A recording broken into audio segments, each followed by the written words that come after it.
Bonjour, bonsoir et bienvenue dans ce nouvel épisode du Studio 7. Aujourd'hui, je suis avec l'équipe habituelle du Studio 7. Frigo, comment tu vas ? Bah écoute, ça va et toi ? Ça va bien. Pauline, comment tu vas ? Ça va très bien, merci. Et Louis, comment tu vas ? Ça va très bien. Et toi, Deka ? Bon, moi, ça va très bien aussi. Tout le monde va très bien, c'est parfait. On peut avancer. Alors du coup, dernier épisode, on a traité des super-héros. On espère que cet épisode vous a plu. Aujourd'hui, on s'attaque du coup à un nouveau thème qui est le documentaire. Et donc, comme depuis quelques semaines, l'épisode sera en 2 parties. Et là, c'est donc la première partie, celle d'une discussion un peu plus libre autour du thème, histoire de défricher un peu la partie 2. Vous pouvez écouter la partie 1 sans la partie 2, la partie 2 sans la partie 1, mais les deux vont quand même très bien ensemble, donc je vous conseille d'écouter les deux. Donc du coup, la semaine prochaine, ce sera la partie 2, celle du battle. On verra ça pour la semaine prochaine, de toute façon, maintenant que vous connaissez à connaître. Mais avant... Connaissez à connaître ? Vous commencez ouais, c'est la fatigue. Vous commencez à connaître, mais du coup... Avant de commencer sur le documentaire, on va faire un petit retour sur les films de la semaine dernière, sur les films de super-héros avec Frigo. Ouais. Et donc, Frigo, tu vas nous faire le retour sur Super de James Gunn, Darkman de Sam Raimi et The Heroic Trio de Jonito. Ouais. Avant de commencer, je dis qu'à partir de maintenant, les retours seront full spoil. En tout cas, si on a besoin de spoil, on spoilera. Donc, si vous n'avez pas encore vu les films ou si vous voulez pas vous faire spoil, si vous avez peur, vous êtes prévenus. Dans la description, vous avez tous les timers pour passer, si vous voulez. Mais donc voilà. Je te laisse la parole, Frigo. Vous voulez que je commence par quoi ? Quel film t'as choisi Bah déjà, oui. Bah du coup, j'ai choisi Super de James Gunn, c'est ça ? James Gunn. James Gunn, pardon. En général, on le fait en dernier, celui-là. Ouais. Donc on peut commencer par celui que tu veux. J'ai commencé par Darkman, parce que du coup, c'est le premier que j'ai vu. Ok. Alors, j'ai vraiment aimé le film, en vrai. Je saurais pas trop quoi dire, en fait. C'est un peu spécial. J'ai bien aimé entre guillemets, la naissance du personnage. Ouais. Donc, c'est vraiment le film complet qui amène à ce super-héros, en fait. J'étais un peu déçu par contre on va dire le twist que ça fait, ça y est, maintenant je suis le super-héros, je serai de partout mais vous ne me verrez pas, tu vois. Je trouvais ça un peu too much. Même les trucs où, je crois que tu disais dans ce film, Pauline, il se donnait beaucoup de courage tout seul, il criait ou quoi, ou c'était dans le film de Louis, je sais plus. Il disait que dans le film de Louis, ça criait beaucoup. Ah, oui, oui. c'était ça. C'était pas le bon film, Ouais. autant pour moi. Mais je trouve à des moments où justement il est, il découvre qu'il a été brûlé ou quoi. Ouais. C'était too much aussi, je trouve un peu. Il se parle beaucoup tout seul. Ouais, c'était. Ouais, non, je suis d'accord avec la voix un peu en mode oh là là, qu'est-ce qui m'arrive ? Ah, mais c'est horrible. Surtout qu'il se voit dans le miroir, il voit qu'il est défiguré, et puis il lui faut 3 jours après pour qu'il tape sur son ordinateur et qu'il fasse. Mais ils ont brûlé mes mains aussi. Bon, qu'est-ce que tu faisais ? Du coup, bon, il y a certains trucs où j'étais un peu moins fan, mais sinon, j'ai bien aimé le film. Même au final, c'est pas vraiment un super-héros, on va dire. Enfin, c'est un super... Je sais pas comment dire, mais c'est un super-héros, vraiment hardcore. Un peu à la Deadpool, tu veux dire ? Ouais, enfin, il y a beaucoup moins d'humour que dans un Deadpool. Oui. Mais je trouve que c'est quand même c'est vraiment le mec, il a soif de vengeance, mais personnel, tu vois, Et du coup, Batman. Oui, c'est vrai. Mais j'ai bien aimé, du coup, on va dire son super pouvoir, qu'ils prennent, du coup, la forme des gens et tout. Vachement cool. Et du coup, Liam Neeson. Ouais. Il m'a fallu, en fait, que je regarde le film pour dire, ah oui, Liam Neeson, c'est lui, en fait. Et c'était son premier rôle, non ? Un truc comme ça ? Non, je crois pas, mais il était assez jeune. Ok. Parce que, voilà, très bien. Ouais, j'ai rien de plus à dire sur le film en soi. Je me faisais la réflexion quand je le voyais, j'aurais limite mis dans un film néo-noir. Ouais, c'est vrai que je comprends. Il y a. Le film néo-noir, généralement, a pas l'aspect fantastique. Enfin, c'est pas du tout quelque chose qui caractérise le film noir ou le film néo-noir. Mais je pense qu'il y a des codes du film noir qui sont repris par Raimi, ouais. C'est hyper sombre et puis, je sais pas, petite enquête et tout. Enfin bref. Ce serait pas étonnant parce que tu m'avais pas dit qu'il voulait adapter The Spirit. Si. ou un truc comme ça, ouais, qui est un comics noir en fait, policier, polar. Donc effectivement, ça m'étonne pas que Darkman ressemble à du néo-noir, quoi. Et puis il y a les frères Cohen sur le projet de Darkman. Ah ouais. Ouais. C'est vrai que les frères Cohen sont potes avec Je Sam crois Raimi. qu'ils sont producteurs ou un truc comme On ça. avait déjà parlé, je crois, à l'épisode, et on avait débunk ça en disant que ils sont pas notés nulle part. Ah ouais. Là, j'ai le truc sous les yeux et non, je les vois notés nulle part. Après, peut-être de manière informelle, mais en tout cas, ils sont dans aucun crédit, quoi. Enfin, en tout cas, pas ceux que j'ai sous les yeux. Hein. Peut-être sous un alias. Peut-être. Ok. Bon, j'aurais pas grand-chose de plus à dire sur Darkman. Ça fait quoi de revoir Frances McDormand mais encore jeune, en plus? Ouais. Pas grand-chose. Pas fan de l'actrice? Enfin, je suis pas sensible à l'actrice, quoi. Mais surtout, elle a un rôle très secondaire, quand même, mine de rien. Ok. Du coup, j'ai passé à ton juste film, avant, est-ce que ça donne envie de regarder Darkman 2 et Darkman 3 ou pas? En vrai, vraiment par curiosité, le 2. Ouais. Mais en vrai, selon le 2, je verrai le 3, mais je pense pas tant que ça. Ok. Vous avez vu tous Darkman? Non, oui, il a toujours pas vu. Ok. Toi, j'ai pas vu le 2 ni le 3. Ça te donne envie ou pas? Non. Le 1 était suffisant. En fait, je trouve que ça reste sur un bon... si je dis pas de bêtises, un bon cliffhanger, genre en mode ça annonce une bonne suite, tu vois, genre avec la musique épique, mais après moi je sais que le film c'est ce que j'avais dit, c'est que je l'aime beaucoup le début, plus ça avance, plus ça s'essouffle, et au bout d'un moment j'en ai ras le cul. Je trouve qu'il s'essouffle vraiment beaucoup sur la fin. Oui. Donc moi je suis un peu d'accord. C'est bon, quoi. D'accord. Surtout que je crois qu'ils sont pas aussi bien, donc ça donne pas envie, quoi. Ouais. Mais quand même par curiosité, genre je serais pas contre, en gros. Ok. Du coup, j'ai passé à ton film. Ouais. Mais quel film! Vraiment, quel film, les amis! Oh là là! Déjà, ça a été une purge pour le trouver. Ah oui, mais vraiment, genre, j'en ai chié. Du coup, j'ai pu trouver que de la VF. Mais ça, c'est étonnant que t'aies pas comme ce que j'étais en. Écoute, problème de codec, tout, trop chelou, bref. Mais du coup, je suis tombé sur la VF. Elle devait être pas pépite. possible d'avoir de VO. Horrible. Genre vraiment. Ça a pas aidé, ça. Ça a pas aidé, mais je pense que même en VO, ça aurait pas aidé non plus. Mais du coup, juste pour parler sur le fait que c'est compliqué à trouver, j'ai réécouté un petit peu ce qu'on disait dans le premier épisode. Et on disait, oui, tu te doutes bien qu'un film comme ça doit pas être facile à éditer, ni à trouver. Et Pauline a dit, oui, mais bon, non, Louis, je crois, dit Spectrum, film, on sait jamais. Et Pauline dit, oui, en plus, Carlotta, récemment, ils ont fait, je sais plus, les évadés de l'espace. Ouais, donc on sait jamais. Et vraiment, on a appris, une semaine après, Carlotta. C'est Carlotta qui allait éditer le film, donc il sera plus facilement trouvable. Sur France Télévisions. Sur France TV, il va passer gratuitement. Enfin, sur le site de France TV, il va être disponible gratuitement. Et Carlotta édite un steelbook, donc avec Heroic Trio dedans et sa suite, Executioners. Ouais. Bientôt aussi, là, courant mars ou avril. Ok. Donc, Du coup, c'était. Je tiens juste quand même à dire que pour l'instant, il n'est pas encore disponible du coup sur France TV. Ce que j'avais regardé au cas où. Et non. Le 16 mars, je crois. Ok. Je sais pas quel jour on est. La semaine prochaine. Le jour de sortie d'épisode. Oui, c'est vrai. Je sais plus. Mais peut-être qu'il sera déjà disponible. Il sera déjà disponible. Ouais, il sera déjà disponible. Voilà, donc nickel. Mais c'est drôle à réécouter parce qu'on a mis le doigt sur un truc. Oui, c'est vrai. Voilà. Mais du coup, ça a été. Tu passes le générique de début, les 10 premières secondes, j'étais mort de rire. Genre. Ouais. Et quand je te dis mort de rire, c'est une des pires VF que j'ai entendues, je crois. Genre vraiment.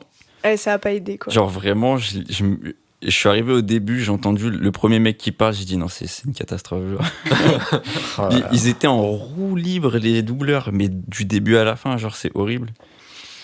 Mais après, sinon, hormis ça, quand même, j'ai réussi à essayer de creuser un peu plus quand même pour visionner le film tout de même. Puis c'est du gros second degré. Je vais dire, il n'y a rien qui va. Il n'y a rien qui va. Il y a vraiment rien qui négatif, va. Quoi, mais juste. C'est vraiment n'importe quoi du début à la fin, quoi. J'aime bien n'importe quoi, mais là, non, c'est trop. Ah ouais? Ouais, non, là, c'était un peu trop quand même. Ouais, je peux comprendre. Même s'il y avait des trucs assez marrants, genre une espèce de petit drift de cheval ou la meuf qui court sur les câbles électriques et tout. Tu sais, quand elle n'arrive pas à la rattraper en moto? Oui. Non, mais c'est n'importe. Par contre, ils ont joué grave des clichés en mode ouais, arrêtez de parler, c'est lourd, machin, blablabla. Genre, tu sais, à un moment, ça refait un peu la scène de leur enfance, en gros, où elles sont accrochées. Ah oui. Et en gros, du coup, c'est la troisième, la vengeresse, je crois, je sais plus comment elle s'appelle, mais celle en moto, quoi, en gros. Qui les tient dans le vide. En gros, elle est là, genre en mode ouais, vous êtes lourde, dépêchez-vous et tout. Et vraiment, en VF, genre le personnage, en fait, il est juste insupportable parce que c'est vraiment juste là pour faire de l'humour. Mais c'est un peu comme ça. Oui, mais c'est le comique. Vraiment, la voix, elle est super lourde. Genre, c'est, à la fin, t'es là en mode oui, s'il te plaît, tais-toi. Il serait temps que t'arrêtes là. Et voilà quoi. Et par contre, il y avait un peu de CGI, on dirait, à l'époque, genre. Enfin, du moins quand ils sont au combat final avec le Evil Master et qu'ils se transforment en squelette. Ouais, ah oui. Ah, c'est Terminator du pauvre. Hein. Mais par contre, il est dégueulasse. Genre vraiment, oui, c'est vrai, je me souviens. Dégueulasse. Ouais, c'est pas fameux. Mais non, c'était bien marrant, ouais. Quand même, c'était marrant. À la hauteur du résumé des cas franchement, dans l'épisode. Je te jure, la VF. Je suis pas surfait, hein. Bah non, t'as rien. Vraiment, tu pouvais pas plus vendre que ça. Et du coup, t'as vu très kitsch, nanar, un petit peu. Ah, c'est une catastrophe. Genre vraiment, c'est un pur nanar. Mais en vrai, c'est quand même une bonne découverte, tu vois. Oui, ça se regarde bien, tu vois. Ouais, ça se regarde. Mais juste. Enfin, en fait, il n'y a rien qu'il y a dans le jeu, je trouve. Je sais pas comment trop en dire. Enfin, en vrai, je tergiverse, j'ai rien à dire sur le film, en fait, au final. Mais genre, il n'y a rien à dire dessus, quoi, au final. Ouais. Genre, juste tout ce qu'ils font n'a pas vraiment d'impact ni d'intérêt, mais ils le font très bien. Et il n'y a pas de morale, mais un peu quand même. Enfin, c'est. Ou est-ce que là, t'as envie de regarder le 2 ? Non. Je te jure, j'ai vu après, il y avait un 2, j'ai fait bah non, en fait, ça donne pas envie. Mais voilà, j'ai rien de plus à dire. Mais en vrai, regardez-le quand même, c'est marrant. Du coup, c'est par le même réalisateur que Judo, que t'avais bien aimé. Et bah, heureusement qu'il a fait Judo. Mais t'as quand même aimé, t'es dur, mais t'as quand même un peu aimé. Ouais, mais c'était quand même une sacrée purge. Hein. Ouais, quand même. Purge, je suis complètement d'accord. Purge, c'est vraiment fort, tu vois, mais genre, en vrai, c'était quand même assez douloureux d'un moment à regarder. Ouais, mais tu sais ce que tu regardes, quoi. Hein ? Tu sais ce que tu regardes. Ah oui. Ça, tu t'attends à rien, quoi. Voilà. Et t'es quand même surpris. C'est ça qui est cool. Ouais. Voilà. Vous n'avez rien à rajouter. Bah, du coup, Pauline, t'as pas pu le rattraper. Non, mais ça tombe bien, je vais attendre qu'il soit sur France Télé. Et Louis, toi, regarde-le en VO si tu peux. Moi, j'ai rien à rajouter, je suis assez d'accord avec ce que dit Frigo. En vrai, c'est vrai que c'était très très drôle, quoi, quand même. Ouais. Mais effectivement, tu t'attends à rien et t'es en même temps surpris. Ouais. Et à la fin, tu fais c'est bon, c'est fini. Ah ouais, non, mais c'est incroyable. Franchement, c'est incroyable. Et puis, je peux passer à Super, du coup. Bah ouais. Alors déjà, j'ai été agréablement surpris, du coup, de voir le gars de The Office. Ryan Wilson. Ryan Wilson, dans un rôle à peu près similaire, mais quand même pas pareil. Et vachement cool, en vrai. Même le plot, du coup, de est-ce que chaque soir on trouve un crime à défendre ou pas, que je trouve vraiment super cool. Et le personnage de Super Jésus, là. Ah oui, Captain. Qui regarde à la télé, là. Qui regarde à la télé, oui. Mais qui passe quand même le voir, etc. Enfin, dans son hallucination. Je trouve le personnage vraiment trop drôle. Ah ouais, mais c'est trop marrant, ça. Et l'univers marche super bien. Même si je remets un point d'honneur dessus, mais vraiment la scène. La scène du viol, ouais, elle est. Enfin, ça sert à rien, elle est vraiment inutile. C'est horrible. Enfin, vraiment, elle vient, et tu sais pas comment elle vient ni pourquoi. Mais moi, je suis pas d'accord avec vous là-dessus. Comment ça ? Faut avoir vu le film, du coup, j'ai rattrapé le film. Et vous parliez de cette scène en disant qu'elle sort de nulle part. Non, mais non, mais en gros, ce qui était dit par Louis quand tu lui présentais le film, c'était que la scène sort un peu de nulle part et qu'en fait, on peut la cut et qu'on sait pas ce qu'elle vient faire là. Mais oui, elle amène quand même à quelque chose. Non, c'est pas ça que je veux dire. Moi, j'ai détesté la scène. Mais en fait, j'ai vu le film, j'ai détesté le film, en fait. Donc, ah ouais ? Ah oui, j'ai vraiment pas aimé. Mais en fait, pour moi, cette scène, c'est juste l'apothéose de ce que fait le film tout le long. Parce que je trouve que c'est l'humour du film de A à Z. Et pour moi, elle dénote pas du film. Genre, elle est le film, vraiment. Pour moi. Je trouve pas. Parce que je trouve que tout l'humour du film est dans la même veine. Alors, des fois, pas aussi poussé, bien sûr. Mais en fait, je trouve que ça dénote pas du film. En fait, c'est ça que je veux dire. C'est que pour moi, la scène, elle s'en sert très bien dans le film parce qu'elle est dans le ton du film, en fait. Moi, je sais pas si ça dénote, mais en tout cas, ça franchit la limite, tu vois. Bah oui, mais pour moi, la limite... Ok, ça franchit la limite, mais James Gunn, tout le long, il joue à plus ou moins provoquer, plus ou moins franchir la limite. Des références au viol, c'est pas la seule dans le film. Il y en a quand il parle de la prison, où il y a une scène où il est en train de se faire enculer par un autre personnage. Il y a la scène où il est dans son canapé, il regarde la télé, c'est comme par hasard un hentai avec des tentacules sur une bimbo et tout. Donc pour moi c'est juste la continuité de tout le reste. Enfin, je trouve pas que c'est juste que là il a poussé le truc plus loin, mais pour moi ça va dans l'humour de James Gunn, qui est un humour régressif dans lequel il dit regardez MDR, ce qu'on peut faire, on peut plus ou moins provoquer. Et en plus je crois que le film a été fait plus ou moins à la période où James Gunn je sais pas si vous avez vu, je pense dernièrement il y a eu des tweets de James Gunn qui sont sortis, qui ont fait polémique, oui, mais en fait ces tweets sont plus ou moins à la période où il a fait ce film. Et en fait, pour moi, c'est tout un ensemble. En fait, c'est des tweets. Je sais plus vraiment la teneur de ces tweets, mais c'était des tweets un peu qui se veulent second degré humour noir, si je dis pas de bêtises, mais qui sont en fait des tweets misogynes, racistes, homophobes. Enfin voilà. Enfin, il fait l'edgelord, quoi. Voilà. Et ben, pour moi, c'est exactement ça son film en fait. Parce que je trouve. Pas, parce que c'est pas marrant. Tu vois, autant ces autres vannes complètement régressifs, ça peut être drôle. Autant ça, c'est pas drôle. Mais c'est la même logique d'humour derrière. C'est un humour qui se veut un peu provocateur. Mais oui, bien sûr. Mais et du coup, qui est pour moi, je trouve, un humour...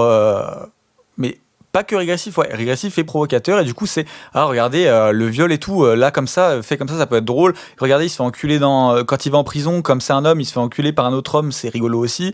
Et en fait, je trouve que tout l'humour est un peu comme ça. Et du coup, en fait, j'aime pas James Gunn, en fait. Genre, vraiment.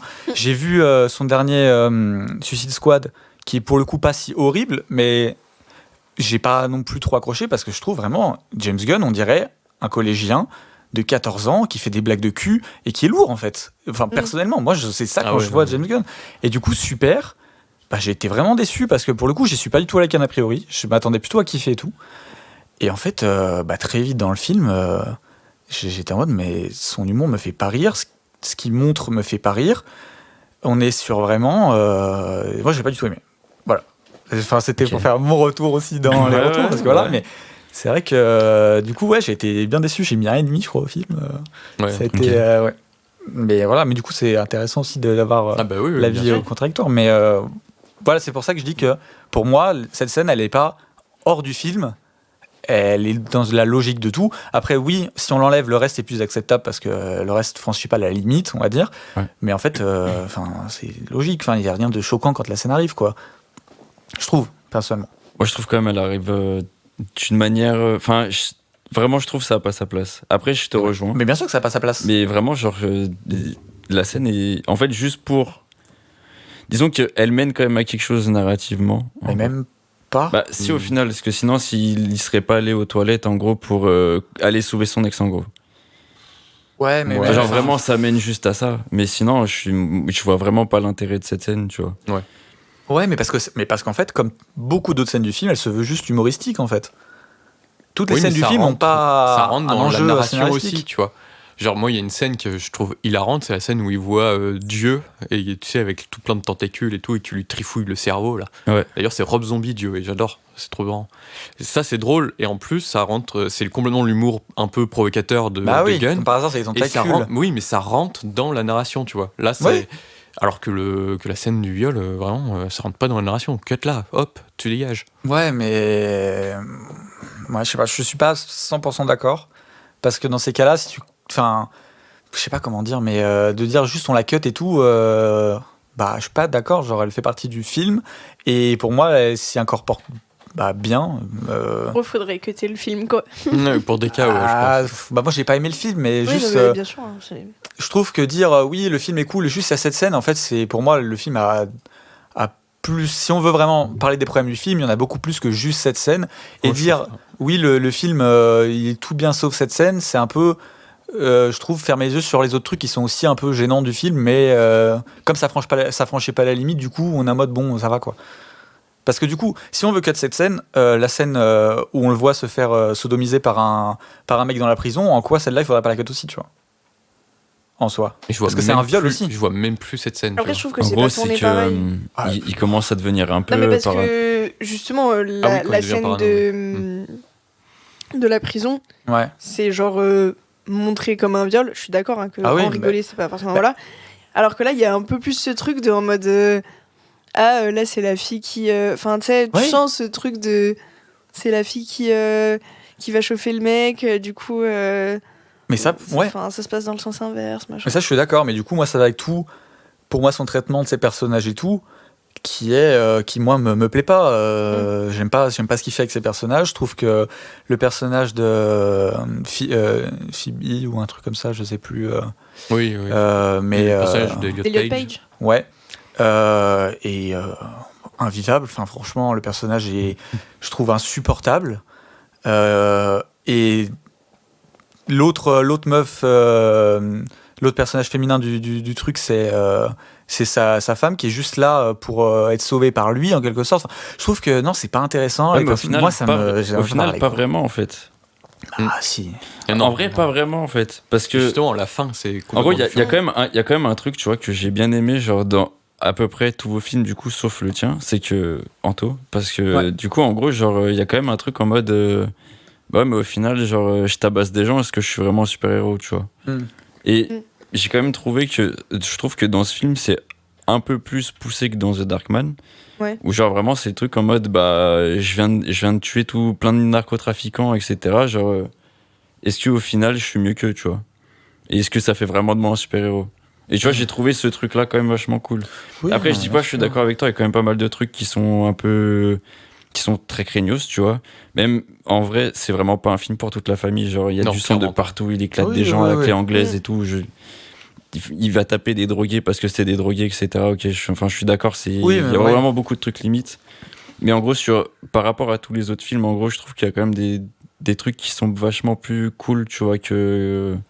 Non, mais je peux comprendre. Hein. Que les autres, quoi, en gros. Et du coup, qu'est-ce qui a fait la différence entre mon film, donc Super, et les deux autres ?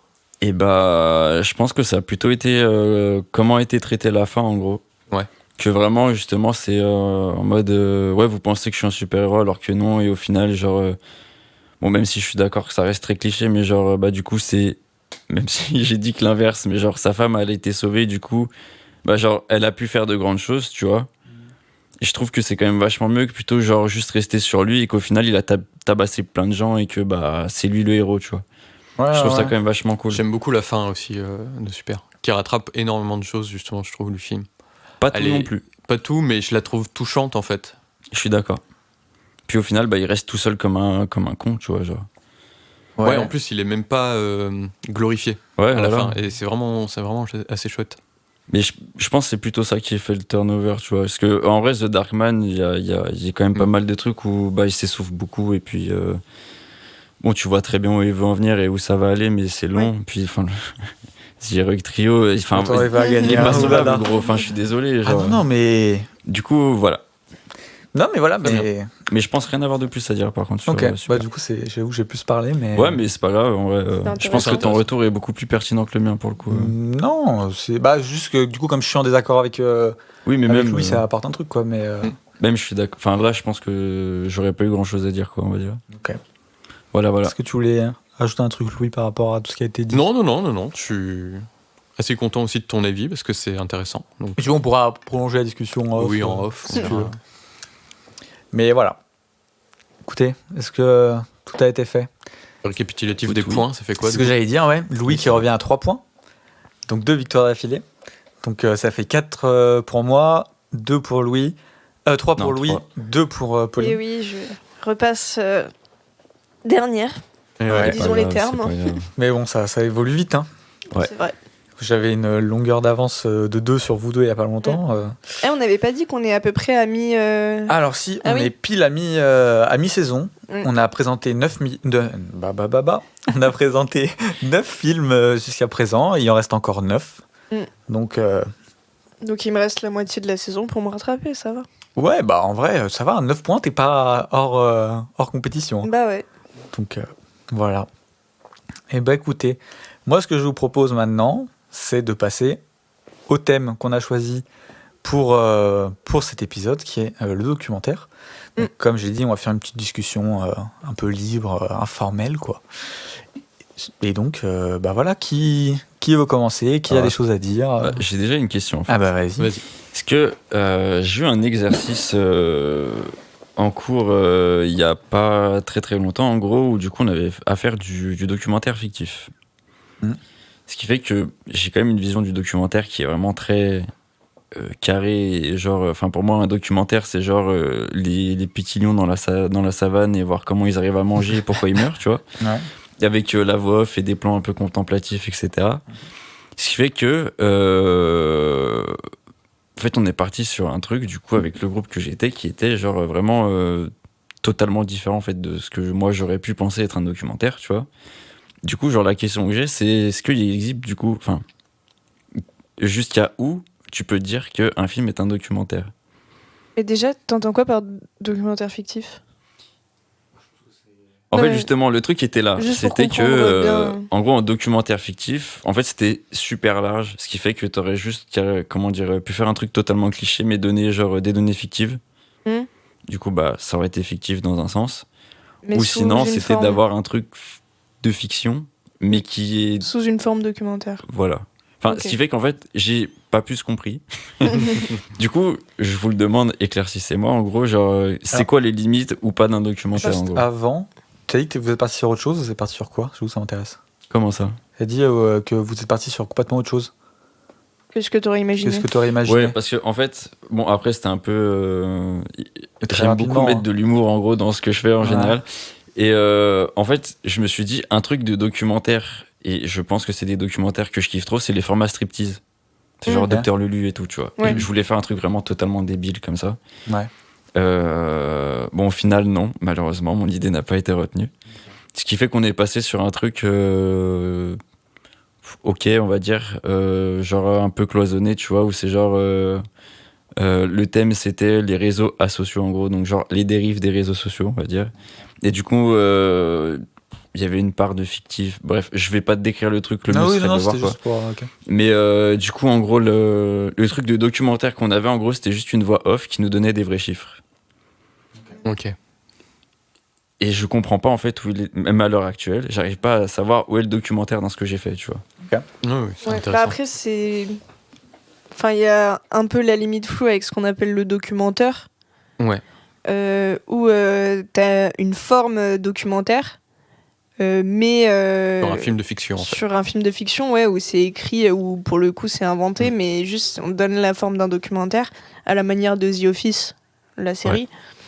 Ou de C'est arrivé près de chez vous, d'André Bonzel et Lucas Belvaux, je crois. Ouais, je crois que c'est ça. Et le documentaire, à la base, c'est filmer le réel. Ouais. En fait, le truc du documentaire, c'est l'antithèse de la fiction, où donc le contraire, vraiment, on va prendre le réel, c'est pas des acteurs devant, il n'y a pas forcément un scénario imaginé, en fait, devant, et on se contente de filmer un sujet, en fait. Ok. C'est plus compliqué dans les faits. Oui. Parce que dans les faits, un documentaire est jamais réellement réaliste. Il y a, ne serait-ce que par le montage, en fait. Le montage, c'est pas neutre, surtout. C'est pas neutre. Déjà, un documentaire n'est pas neutre. C'est subjectif. Enfin, c'est vraiment le documentaire, c'est vraiment un film d'auteur. C'est vraiment l'auteur qui met énormément de lui dedans, ses sujets, ses opinions et tout. C'est ce qui plus ou moins le distingue du reportage, qui se veut objectif. Je voulais en parler de ça, c'est hyper important, je trouve. Et je veux juste finir sur le réel. Du coup, le montage empêche un petit peu ce côté réaliste, parce que par le montage, en fait, tu peux faire dire et faire n'importe quoi. Donc voilà, c'est un peu, dans les faits, c'est plus compliqué, documentaire, fiction, la limite est parfois même très très floue. Okay. Du coup, parce que tu fais le distinguo entre reportage et documentaire, et tu parlais des formes un peu striptease, et je crois que c'est plus du reportage que du documentaire. Non. Non, parce qu'il me semble. J'avoue que c'est l'image que j'en ai pas vue. Pour moi non plus. Mais c'est l'impression que j'avais. Il me semble avoir une définition entre guillemets du reportage qui est, si je dis pas de bêtises, en gros le reportage est un truc fait pour la télé, genre un format fait pour la télé en gros. Ouais. Oui. Mais au-delà de ça, en fait, je dirais que le reportage, le but c'est d'apporter des informations. Genre. Je sais pas, on a tous en tête les trucs en mode 50 minutes inside où tu vas suivre un truc, tu veux apporter des informations et ça prime sur la volonté artistique et la volonté d'auteur ou voilà. Les reportages, tu retiens pas le nom d'un réalisateur de reportage, tu vois, Voilà.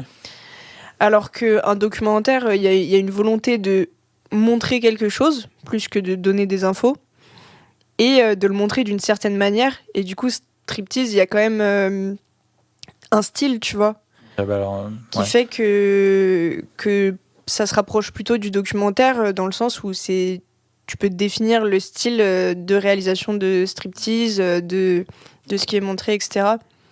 Et en vrai, les gens font souvent la confusion entre les deux. Par exemple, moi, quand je suis allée filmer mon docu, il y avait plein de gens qui me disaient ah, ton reportage et tout. Et c'était un peu irritant, tu vois. J'étais en mode non, je suis pas là, je suis pas en train de faire une émission de télé. Qu'est-ce qui se passe dans les couloirs d'un hôpital, tu vois. Mais c'est une distinction qui est intéressante parce que ça permet d'aller vers le fait que le documentaire, c'est vraiment de l'art, alors que le reportage, à mon sens, pas forcément. Et que le documentaire, c'est du cinéma, alors que le reportage, ça va peut-être plus être de la télé ou quoi. Après, une subtilité en plus par rapport à ce que tu as dit, par rapport à la subjectivité, et c'est que le journalisme est rarement objectif aussi. Oui, c'est dans le sens large. Et du coup, un reportage, tu peux aussi monter les choses pour montrer un peu ce que tu veux.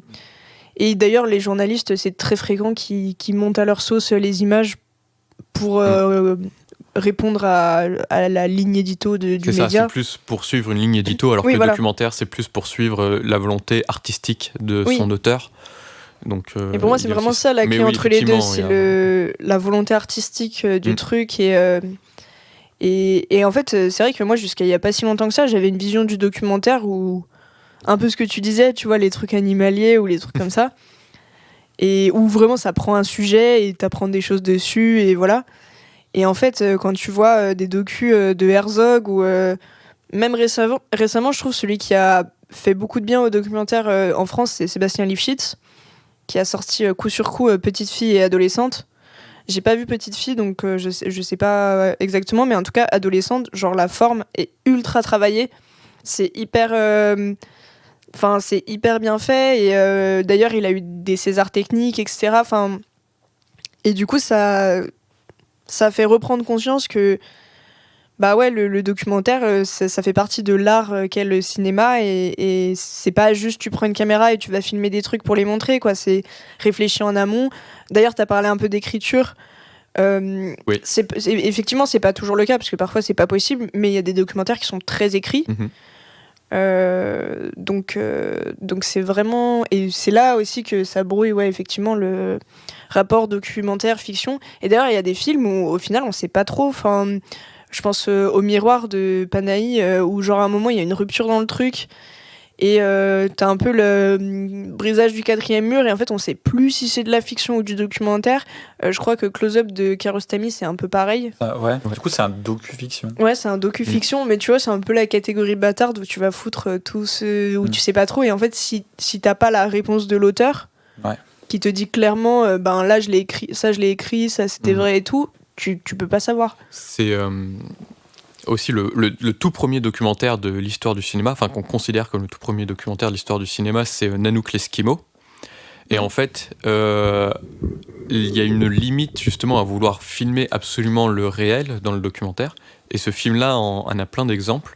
Il y a par exemple, le réalisateur voulait absolument, donc c'est l'histoire des Inuits, donc qui chassent des phoques et des morses et tout. Et en fait, il voulait absolument que les Inuits chassent le morse à coups de lance, alors que ça faisait des années qu'ils chassaient à coups de fusil. Du coup, dans le film, il leur a dit maintenant vous chassez à coups de lance. Ce qui a entraîné des morts sur le tournage d'ailleurs, parce que c'est très dangereux. Et pareil, il y a une scène où le personnage de Nanook remonte un phoque qu'il est censé avoir pêché. Et en fait, le phoque était déjà mort au bout de la ligne. Mais pour avoir une belle image justement de Nanook qui pêche et chasse le phoque, pour que ça soit tout bien fait, ça a été mis en scène. Donc effectivement, la frontière entre réalité et fiction pour le documentaire est très très floue. Et parfois, il y a certains cinéastes qui sont obligés de mettre en scène pour rendre réel finalement quelque chose. Et Pauline, t'as dit quelque chose de très intéressant en disant le documentaire c'est du cinéma, et c'est un peu la réflexion aussi que je me suis faite et qu'on s'est faite aussi sur le cinéma d'animation, Et en fait, le documentaire, c'est un cinéma qui est assez comment dire, un peu moqué, un petit méprisé. Voilà, merci. Alors que c'est du cinéma. C'est vraiment du cinéma. Et on l'a vu récemment au César, là, César du meilleur court-métrage documentaire, qui s'est fait un peu défoncer dans un sketch. C'est un peu dommage. Alors que non, c'est du cinéma. C'est autant artistique qu'un film de fiction ou qu'un film d'animation. Et tu peux raconter tout plein de choses aussi via le documentaire. Il a ses propres genres, sa propre forme. Et c'est super intéressant de s'y intéresser. Vraiment, intéressez-vous au documentaire. Il y a plein de choses superbes. Donc voilà. Et parfois, sur certains sujets, c'est même plus dur de faire un documentaire parce que tu peux moins contrôler ce que tu filmes. Tu peux pas dire on refait la prise parce que le son était pas bon, ou alors tu peux redire ce que t'as dit, ou des trucs comme ça. Et du coup, c'est un dispositif qui est vraiment intéressant. Et comme t'as dit, il y a plein de formes différentes. Enfin, tu vois, un docu de Herzog ou j'en sais rien, et J'aime à la fureur, tu vois, ça a rien à voir. Enfin, c'est pas du tout la même volonté derrière, pas du tout la même démarche. Et ouais, du coup, c'est vraiment un genre intéressant. Après, t'as parlé du premier film officiellement considéré comme documentaire. Au final, quand tu reviens à la source, la base du cinéma, les premiers films des Frères Lumière, les vues, au final, c'était filmer le réel, tu vois, c'était... avant de créer des histoires, de faire de la fiction, c'était mis en scène, puisque il disait aux gens sortez de l'usine. Je crois qu'il l'avait fait avec plusieurs vêtements différents. Ne spoil pas, s'il te plaît. Ah oui, attention. Et même, pour ce truc-là, c'était genre pas du tout des gens dans l'usine, en fait, qui sont sur la sortie de l'usine. Ça a été tout, du début à la fin, mis en scène. Il y avait des employés, je crois, mais en gros, ils leur faisaient, ils l'ont tourné plusieurs fois. Et ils disaient, par exemple, cette fois, mettez des habits du dimanche, des trucs comme ça. Et donc, ouais, c'est de la mise en scène. Et en même temps, c'est juste filmer des gens qui sortent de l'usine. Donc, déjà là, au tout premier film, c'est ça. La différence entre docu et fiction, elle est hyper poreuse, quoi. Ouais. Et c'est intéressant parce qu'il y a des cinéastes qui ont voulu un petit peu casser justement ce flou entre réalité et fiction et qui ont décidé de faire du cinéma vérité. Très et donc, notamment Jean Rouch, avec un film qui s'appelle Chronique d'un été, où il va dans la rue avec une caméra portative et une prise de son portative qui était très expérimentale à l'époque, parce que la Nagra, je crois, venait d'être inventée quasiment. Ouais. Ça te dit rien ? Ça me dit rien, d'accord, pour l'instant. Donc la Nagra, qui était un dispositif d'enregistrement sonore portatif, venait quasiment d'être inventé, et lui, il a décidé de filmer des gens dans la rue et de les interroger sur l'été, tout simplement. Okay. Et donc de capter juste du réel, sans mettre en scène. Mais dans les faits, je crois que c'est un peu plus compliqué aussi. Et tout ça, c'est un peu à la base de la nouvelle vague, en fait. L'idée de cinéma vérité, c'est parce que après, à la nouvelle vague, tu retrouves beaucoup de cette idée de filmer la réalité sociale, etc. Et même si c'était fait sous forme de fiction. Et il y a beaucoup de réalisateurs de la nouvelle vague qui ont fait du documentaire, d'ailleurs. Ouais. Que ce soit Varda, évidemment, Godard... Alain Resnais... Resnais, ouais. Chris Marker, évidemment. Que tu les considères comme nouvelle vague ou non. Mais voilà, en tout cas de cette période et de cette mouvance en France. Et ça me fait penser à un documentaire très intéressant qui s'appelle Anna, qui est un documentaire italien qui dure genre 3h30 ou un truc comme ça. Comme par hasard. Et en fait, c'est les deux réalisateurs. Comment ? T'as pas fait un article dessus ? Si, j'ai fait un article dessus. Donc n'hésitez pas à aller là. Sur super7.fr. Voilà. C'est une ressortie récente des films du Camélia, big up à eux. Et en fait, les deux réalisateurs, ils sont allés dans la rue et tout, et en gros, ils ont trouvé une meuf, genre c'était une mineure qui était enceinte, qui se prostituait, qui était droguée, voilà, rien n'allait. Et en fait, ils l'ont recueillie, ils l'ont emmenée dans un appart, et en gros, ils voulaient lui faire rejouer des scènes de son quotidien, de sa vie, pour le filmer et le mettre en scène. Du coup, il y avait cette idée de cinéma vérité, justement. C'était dans la continuité du cinéma vérité, mais ils voulaient lui faire rejouer ce que eux avaient en tête pour faire un truc un peu misérabiliste, la pauvre enfant qui se drogue, qui est enceinte et qui est dans la rue et tout. Et en fait, là, Anna, elle s'est pas laissée faire. Enfin, elle était pas vraiment du style à dire ok, on fait ça. Et du coup, elle faisait tout ce qu'elle voulait devant la caméra. Elle était hyper, au final, assez attachante. Et du coup, ils l'ont un peu pris sous leur aile. Et en fait, ils se sont juste mis à la filmer tout le temps, enfin, tout ce qu'elle faisait. Et du coup, on est revenu à une forme purement documentaire, alors que c'était pas ce qu'ils avaient envie de faire de base. Et du coup, c'est trop cool parce que au sein même du documentaire, tu vois l'évolution de leur dispositif de mise en scène qui, au final, s'adapte à Anna au lieu de que elle s'adapte à leur histoire. Du coup, voilà, je conseille ce documentaire. C'est assez long, mais c'est hyper intéressant. Il y a un truc avec le cinéma vérité aussi, par contre, tu peux avoir des sujets très durs. Genre, il pose sa caméra, mais il y a des choses glauques qui se passent devant la caméra.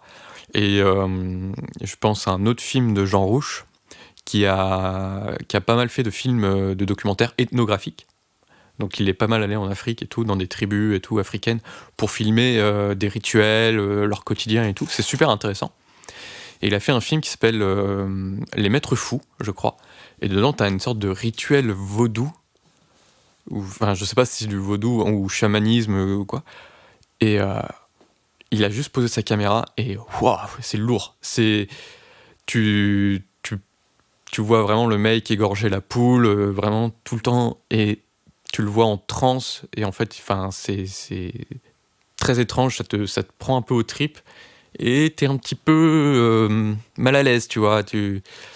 Donc parfois, il faut faire attention avec le cinéma vérité. Si vous êtes un peu sensible à certaines choses, renseignez-vous aussi sur ce que ça raconte, parce que vous pouvez tomber aussi sur des sujets pas faciles du tout à être traités, quoi.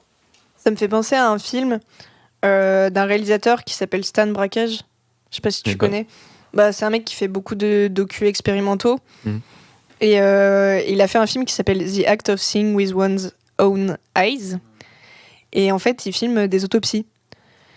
Et de manière ultra frontale, vraiment, il est dans la salle d'autopsie et on voit tout ce qui se passe, quoi. Et après, il filme ça, c'est muet. Enfin, il y a de la musique derrière, mais sinon, il n'y a aucun dialogue, rien. Et il filme ça d'une manière très esthétique. Et quand j'ai vu ce documentaire, j'étais un peu mal à l'aise parce que justement, je me disais... je me demandais un peu quelle était la volonté du réalisateur en tournant ça.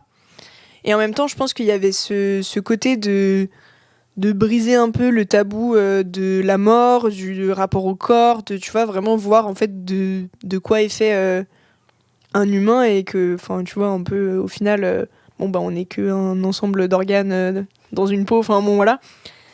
Mais en même temps, tu peux avoir ce côté hyper voyeur, gênant, enfin... Et le mec tourne ça d'une manière très esthétique. Donc je trouve que ça met très mal à l'aise comme démarche. Mais c'est aussi intéressant de voir jusqu'où les gens vont repousser les limites de ce que tu peux filmer ou pas. Ah oui, non, mais sans la barrière de la fiction. Parce que des autopsies dans la fiction, t'en vois toutes les semaines dans les séries à la con de TF1. T'en vois... Enfin... Non mais voilà, c'est genre... Voir un corps se faire autopsier dans la fiction, ça n'a presque plus rien de choquant. Mais là, tu vois, de savoir que c'est des vrais gens, que voilà. Et en même temps, ils filment ça d'une manière assez pudique, tu vois. Tu vas pas reconnaître les corps. Et ouais, non, c'est assez spécial. Si jamais vous êtes intéressé, à savoir que, faut savoir ce que vous allez voir et être prêt à voir une autopsie. Mais c'est sur YouTube en accès libre. Ah ouais? Ouais. C'est pas censuré par YouTube? Non. Après, je pense qu'il doit y avoir le truc de la limite d'âge, si t'as un compte... Non, quand même. Voilà. C'est incompréhensible ce que censure ou pas YouTube. Ouais, moi, c'est un autre débat, mais vraiment... Ouais, non, moi je l'ai vu sur YouTube. Ça dure une 30aine de minutes, je crois. Ok. C'est vraiment super bizarre. Par contre, juste, je voulais revenir sur le reportage. Oui. Et juste pour le meilleur moyen de savoir à quel point un reportage peut être comment on peut dire orienté ou pas, juste parce qu'il se passe en ce moment les grèves ou quoi. Ah bah, oui. Tu regardes 3 chaînes d'information et tu vois que c'est pas la même info pour les mêmes images, tu vois. Ouais, non mais... Oui, c'est... Mais après, il y a quand même le même truc avec le documentaire, au final.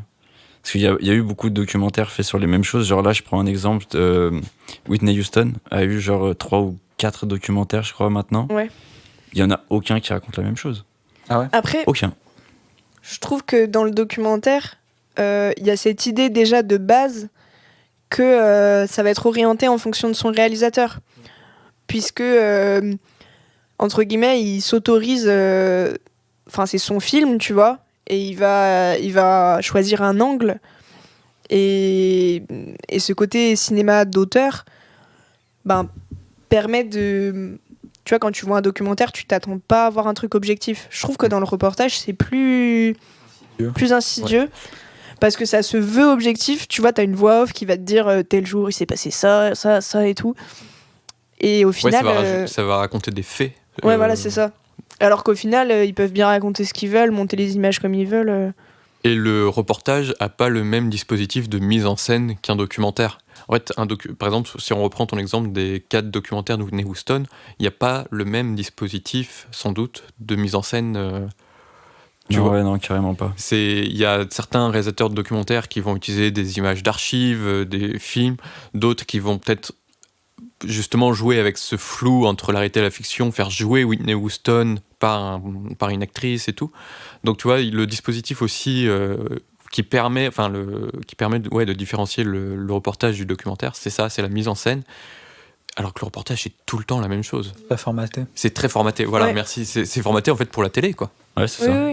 T'as pas des durées libres, entre guillemets. Parce que si le grand fossé, c'est que un documentaire, il peut faire 1 heure. Un reportage de 1 heure, personne ne le regarde, tu vois. Ah si, je crois qu'après TF1, t'as... Ouais, mais tu le vois, reportage du dimanche ou je sais pas quoi. Ouais, mais tu vois, ça reste genre un peu un format documentaire, on va dire. Genre, c'est... Documentaire, il y en a qui font 4 heures. Dans un JT, tu vois, genre, c'est pas en mode... Oui, non mais d'accord, oui. Ce qui passe au journal. Tu vois ce que je veux dire, en gros, général, enfin, voilà. En général, c'est un peu... Wiseman, son dernier docu, c'était City Hall, c'est genre un caméra fixe pendant 4 heures, quoi. Ouais, il y a de tout, mais c'est presque un des gens les plus libres. Ouais. Parce que j'ai l'impression qu'ils expérimentent beaucoup. C'est pour le coup très peu formaté. Enfin, si on prend la grande famille documentaire, parce que oui, par exemple, si on regarde les documentaires animaliers, bon, c'est très formaté. Oui. Mais il y a tout et rien, quoi. Il y a des documentaires ultra sonores et bavards. Il y en a où il y a juste pas une voix.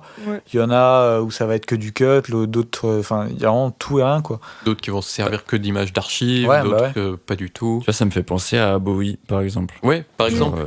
C'est un documentaire, genre... T'as pas l'impression de regarder un documentaire. C'est très spécial, tu vois. Et en plus, il y a ça, par exemple, pour reprendre Moonage Daydream, donc le documentaire sur Bowie, il y a aussi la mise en scène de Brett Morgen, le réalisateur, dedans, où il allait chercher des images d'archives qu'il a un peu modifiées pour que ça rentre dans son montage, pareil pour le son et la musique et tout. Donc du coup, il y a aussi vraiment une vraie vision d'auteur dans son truc, quoi. Donc c'est super intéressant, et tu le disais, c'est vraiment très très libre, quoi. L'expérimental dans le documentaire, moi tu vois que ça, et c'est génial, franchement, il y a des trucs géniaux. Et justement, cette liberté, je trouve que elle permet aussi aux gens qui veulent faire du cinéma de pouvoir faire plein de trucs, parce qu'en fait, je trouve qu'il y a un certain rejet du documentaire chez les néophytes parfois, en mode quand t'as envie de t'y connaître en cinéma, tu considères pas que le documentaire c'est du cinéma, du coup tu vas pas en regarder. Complètement, moi j'étais comme ça. Et pareil, quand tu veux faire du cinéma, t'as envie de faire de la fiction, parce que tout ce que tu regardes c'est des films de fiction, et du coup tu penses même pas au documentaire, en mode non, moi je veux pas être réalisateur de documentaire, je veux être réalisateur de fiction, tu vois, alors que l'un n'empêche pas l'autre. Et pour les gens qui auraient envie de se lancer et qui... tu peux quand même te permettre de faire un documentaire avec beaucoup moins de moyens qu'un film de fiction, même si tu peux aussi faire des courts-métrages avec très peu de moyens, mais le documentaire, si t'as un sujet intéressant, tu peux vraiment y aller... tu vois, il y a moins besoin de connaissances techniques, de monde, parce que, selon ce que tu vas aller filmer, tu vas pas pouvoir faire un plan de travail, donc tu vas pas avoir de rapport script, parce que, de toute façon, les raccords, c'est... Bon, voilà, tu peux pas contrôler en direct, quoi. Un truc comme ça. Et du coup, je trouve que c'est une super bonne idée de commencer en essayant de faire du documentaire, de trouver ton angle qui va exprimer aussi ta personnalité d'artiste, et de réfléchir à ta mise en scène en fonction de beaucoup de contraintes, qui sont celles du docu, de la prise instantanée, etc. Tout en ayant beaucoup de liberté sur la forme, le discours, les dispositifs, etc. Oui, vas-y, Frigo. Vas-y. Non, je voulais dire aussi, j'ai l'impression que le documentaire, c'est un peu fourre-tout, quoi. Tout ce qui sort un peu de la convention, un peu de la fiction, et ben on le fout vite dans le documentaire. Et même si il n'y a aucun lien, par exemple, entre Le Fond de l'Éré Rouge de Chris Marker, qui est que des images d'archives, Flea, qui est un film d'animation beaucoup plus contemporain, ou je sais pas, d'autres trucs qu'on a dit tout à l'heure. Enfin, qu'est-ce qui les lie entre eux, à part que c'est pas de la fiction. Donc en vrai, est-ce que le documentaire, c'est pas un truc qui se crée en opposition à la fiction, en vrai? Enfin, je sais pas. Ouais. Non, mais oui, c'est intéressant comme réflexion. Mais après, ce que je voulais dire, c'est que je suis pas totalement d'accord avec toi, Pauline. Parce que je trouve qu'au premier abord, un documentaire, tu vas dire que c'est assez simple. Genre, à mettre en place, à réaliser, à mettre en œuvre et tout. Alors qu'en vrai, je trouve que c'est quand même infiniment plus compliqué, parce que tu tombes vite dans du faux, à ce que tu veux raconter, comment tu veux le mettre en scène. Et même au final, genre... comment dire... C'est peut-être pas l'exercice le plus simple, je pense, pour une personne qui a jamais fait quoi que ce soit, tu vois, de commencer par un documentaire. Non, je dis pas que c'est simple, surtout que j'ai bien vu les deux exercices, tourner de la fiction, tourner du docu. Et la fiction, t'as le confort justement d'être très encadré et tu suis le plan de travail, machin, tu sais ce que tu vas filmer, tu sais à peu près combien de temps tu vas prendre par jour pour filmer. Alors que le documentaire, t'es en freestyle, tu sais jamais, t'éteins la caméra, il est en train de se passer un truc, faut vite la rallumer, puis t'as ton perchman, il est à l'autre bout du couloir, donc faut qu'il se ramène. Enfin, c'est très difficile d'un point de vue organisationnel et même technique, parce que ton perchman, faut qu'il se déplace et sans faire trop de bruit de perche, tu vois. Ouais. Mais ce que je voulais dire, c'est que ça permet une grande liberté et de vraiment se concentrer sur ce que tu veux dire. Sur un tournage, tu vas avoir tendance à vouloir penser à 30 000 trucs en même temps, un tournage de fiction, de ton acteur, comment est-ce qu'il joue, ton placement, nanana, tes lumières, tes trucs. Sur un documentaire, ou du moins, évidemment, il y a des documentaires où il y a des grosses installations élec, des trucs et tout, je dis pas. Mais à l'échelle amateur, si tu as envie de faire un documentaire, tu vas vraiment te concentrer sur ton image, ce que tu as envie de montrer et comment tu vas le montrer. Et je trouve que ça offre beaucoup de liberté dans le tournage, dans ce sens-là, où t'as pas ce côté faux qui doit avoir l'air vrai à gérer. C'est juste, tu filmes ce que tu vois, quoi. Et je dis pas que il faut se lancer, ou en tout cas que c'est facile de se lancer dans un docu et que c'est la meilleure idée pour commencer. Mais je dis juste que les jeunes réalisateurs devraient plus considérer le documentaire et l'idée de faire des documentaires, parce que je pense que ça apprend énormément sur ta vision de la mise en scène, de l'image, du montage aussi, évidemment. Que si le montage là c'est important en fiction, dans le documentaire c'est accru. Enfin, j'ai l'impression que tout passe vraiment par le montage, quoi. Encore plus que dans le reste où tu peux avoir déjà des idées de comment les choses vont faire. En fait, tu mets juste t'as tes images que t'as filmées et je simplifie quand je dis juste, oui. Mais tu vas les agencer comme tu l'avais pensé, histoire de faire ton film. Documentaire, j'ai vraiment l'impression que t'as tes images et là le travail commence, parce que vraiment c'est un peu ça, parce que la fiction, évidemment il y a plein de manières de travailler différentes, et des réalisateurs, même tous les réalisateurs connus, tu les prends tous, tu les interroges sur leur manière de gérer le montage, le découpage, etc. Ils auront tous une méthode différente. Mais en fiction, tu peux faire un découpage, et en soi, le découpage, c'est censé être l'écrit de ce que ton montage va être. Donc normalement, en découpant ton film, t'es censé savoir à quoi il va ressembler dans ta tête. Alors que là, effectivement, tu filmes, tu sais pas ce que tu vas filmer, et du coup, tu te retrouves avec des heures et des heures de matière, et même si t'as déjà une idée de ce que tu veux dire, bah maintenant faut réfléchir à bon bah qu'est-ce que je montre, comment je le montre, qu'est-ce que je montre pas, c'est très dur aussi. Et effectivement, le travail de montage sur le documentaire, il est colossal et il est hyper important. Sauf si, évidemment, tu as des sujets très précis où tu sais que tu vas faire ça, ou tu vas filmer un plan fixe de ça, et du coup, ça va durer quelques minutes, et voilà. Mais à partir du moment où tu tournes sur plusieurs jours, que tu sais pas exactement ce que tu vas avoir comme matière, c'est au montage que énormément de choses se jouent. Ouais. Et puis pardon.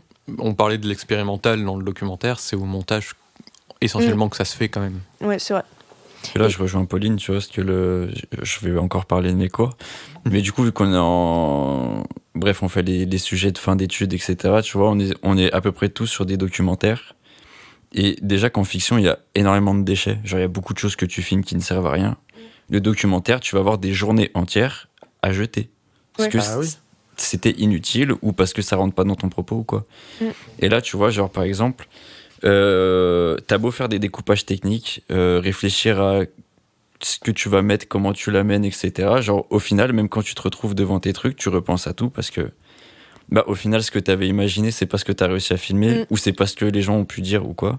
Ouais. Et du coup, tu te retrouves à tout repenser et même, je pense, à la fin, t'es toujours pas sûr de ton montage parce que t'es pas sûr que c'est ce que tu voulais faire. Bah, surtout parce que, à partir des images que t'as, tu peux faire 4 films différents.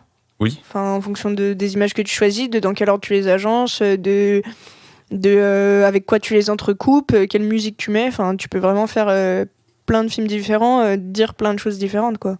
Et l'effet que tu donnes à ton image et tout. On dit pas que c'est pas le cas pour la fiction. Hein. Oui. Juste que c'est moins prononcé, on regarde dans la généralité, quoi. Ça dépend surtout des manières de travailler, quoi. Oui. Si le réalisateur il écrit son film, il sait très bien que lui il fait son découpage, que son monteur il doit se tenir au découpage comme Bong Joon-ho, tu vois. Qui est storyboard. Tu sais que le montage il va aller très vite, que ça va ressembler exactement à ce qu'il avait dans sa tête. Et après t'as des réalisateurs qui écrivent à peine un scénario, qui disent bon bah on va tourner, tu vois, et on verra après. Genre Albert Serra sur Pacifiction, il avait 3 caméras, il les laissait tourner pendant des heures et les acteurs ils avaient même pas ils connaissaient pas leur dialogue. Je sais que sur certaines séquences, Benoît Magimel, il avait une oreillette où Albert Serra lui disait en direct ses dialogues à dire. Et du coup, il découvrait le dialogue en même temps qu'il le disait. Donc, effectivement, ça dépend beaucoup des manières de travailler. C'est vrai, c'est vrai. Est-ce que vous voulez ajouter quelque chose ? Écoute, non, ça me paraît quand même un peu plus clair. Pour le coup, parce que vraiment le documentaire, en fait, c'est un genre que, bah, comme du coup t'as pu le dire, c'est fourre-tout en fait. Et même s'il est délimité entre guillemets, il y a pas vraiment de limite au final, tu vois. Donc ça m'a quand même éclairé, parce que du coup, bah, la vérité est ailleurs. Mais non, ok, bah, ça m'a juste éclairé sur ça, parce que je trouve que t'as vite l'idée du reportage animalier en fait au final, quand on parle de reportage. Ou des trucs artés un peu, comment dire, genre très formatés, genre biographique, on va dire. Moi j'avais juste une question. Dans les cérémonies en général de remise de prix, Oscar, César, etc., le documentaire est dans une catégorie à part. Oui. Ce qui était le cas aussi pour l'animation, on en avait parlé. Est-ce que vous trouvez que ça a du sens ou pas ? Alors, faut savoir que c'est dans une catégorie à part, mais que ça peut être avec les films de fiction. Ouais, du coup, parce que, par exemple, au César, il y avait Adolescente en meilleur film, et il a remporté meilleur film documentaire. Je pense... Enfin, moi, je trouve qu'on devrait pouvoir tout mettre ensemble, mais je pense que c'est aussi une manière de créer de la reconnaissance, parce qu'en fait, si tu disais on met tout ensemble, peu importe si c'est docu, fiction, animation... Noyé, ouais. Bah, y aurait très peu de documentaires ou de films d'animation qui arriveraient dans les sections finales. Alors que là, ça permet de mettre en avant. On dit, bon, bah, au moins, on est sûr, on a 5 docus qui sont mis en avant. Et c'est pas mal parce que c'est un genre qui est un petit peu méprisé et pas assez regardé. Et même. Je trouve qu'il y a du progrès. Ces dernières années, on a un peu plus de documentaires qui font parler. On en avait déjà parlé. Dans l'épisode 2022, puisque Louis et moi, on avait tous les deux choisi un film documentaire. Mais il y a encore du progrès à faire sur la diffusion en salle, notamment des documentaires. Là, il y a un truc bien, c'est L'Ours d'Or à Berlin. C'est un documentaire. Un documentaire français, oui. Ouais, français, qui s'appelle Sur l'Adamant, qui est un documentaire sur un service psychiatrique sur un bateau à Paris. Après, je suis pas d'accord. Enfin, je suis pas d'accord. Pas totalement d'accord, parce que du coup, ça le sous-catégorise, du coup, je trouve. Parce que du coup, c'est genre pas la sélection officielle, c'est du coup les documentaires et c'est le truc un peu à part. Pas mis en avant au final. Ouais, mais tu vois. comme l'animation. C'est comme ça pour tout en fait. Oui, mais de remise de prix finalement. Et même pas que dans les remises de prix. C'est pas, ça rentre pas dans la sélection officielle. Ça rentre, après, mais il y a une catégorie à part. Il y a une catégorie à part. Il n'y a pas de sélection officielle, pas officielle. Non, mais je sais pas il y a comment les sélections meilleurs films. Meilleur film, quoi. Ouais, mais ouais, non, de animation, ça rentre pas dedans. Et pourtant, il y a eu des films d'animation qui. Oui, voilà, c'est ça. Mais comme pour films documentaires. Il y en a un de temps en temps, quoi. Mais après, c'est un peu le propre de toutes les cérémonies de remise de prix. C'est bon, on sait qu'il va y avoir des problèmes et que, enfin, dans le sens où on sait que si on fait pas ces catégories, on parlera pas des choses. Ouais. Et qu'on va se retrouver à pas parler d'animation, pas parler de documentaire, mais même plus loin. Je pense qu'une des raisons, par exemple, pourquoi on a meilleur acteur et meilleure actrice, parce que finalement, en fait, ça n'a aucun sens de séparer les deux. C'est que je suis persuadé que si on fait une catégorie où il y a les deux, on va se retrouver avec 5 acteurs et une actrice. Quand tu auras une actrice, tu vois. Et donc, en fait, la catégorisation en 2 parties, elle sert juste à dire, au moins, on les cite, quoi. C'est ce que j'allais dire, au-delà des genres, et même au-delà du cinéma et des cérémonies, c'est toute la question de communautarisme versus représentativité. Enfin, est-ce que il vaut mieux avoir des quotas, entre guillemets, pour représenter tout le monde, ou que dire que tout le monde est mélangé, mais risquer que les gens... Enfin, c'est hyper touchy, je trouve, comme question. Et je pense que vaut mieux garder comme ça, parce qu'en fait, même s'il y a du progrès, il n'y aura jamais la mentalité de, dans le grand public, mettre le documentaire au niveau du... Enfin, je pense que c'est très très utopiste de penser qu'un jour, les gens mettront le documentaire au niveau de la fiction et pourront aller voir autant des docus que des films de fiction en salle, peu importe s'ils sont cinéphiles ou pas, quoi. Ouais. Et si ça peut permettre à des films de documentaires un peu de sortir du lot, justement, parce qu'ils ont gagné l'Oscar du meilleur documentaire, et pas l'Oscar, et s'ils étaient nommés dans l'Oscar du meilleur film, que ce soit un film de fiction qui ressorte, et ils seraient un peu oubliés. Je préfère comme ça aussi, tu vois. Non, c'est vrai. Après, qui se rappelle des Oscars des meilleurs docus Moi. Mais parce que moi je suis voilà. Ouais. Non mais voilà, je veux dire de manière générale. C'est super intéressant aussi d'aller voir qui a gagné le meilleur documentaire et tout, que ce soit César ou Oscar, parce qu'il y a vraiment des bonnes pépites. Mais tu vois, ce que je trouve dommage du coup, c'est que tu sois obligé d'aller diguer à fond en fait, pour savoir qui a gagné ça et que c'est pas aussi genre mis en avant. C'est mis en avant. Il y a en 2020, je crois, ou 2019, l'Oscar du meilleur documentaire, c'est La sagesse de la pieuvre, qui est un film Netflix. Et du coup, comme il a gagné l'Oscar, Netflix l'avait vraiment mis en avant. Du coup, sur Netflix, c'était marqué vainqueur de l'Oscar et tout. D'accord. Donc du coup, les gens n'ont pas besoin de le chercher. Ils voient ça sur la page d'accueil. Ouais, mais sinon, en dehors de ça, genre, je sais pas moi, par exemple, aux infos, tu vas voir genre qui a gagné genre l'Oscar de tel film, tu vois. Mais du coup, dans les catégories annexes, ça te force toi en gros à aller chercher, alors qu'en vrai ils auraient juste pu rajouter un truc, tu vois ce que je sais pas si vous voyez ce que je veux dire. Oui, si je vois. Genre ça reste un truc un peu sombre, tu vois, que t'es obligé d'aller chercher par toi-même. Parce que les gens s'intéressent à la récompense ultime, qui a eu le meilleur film.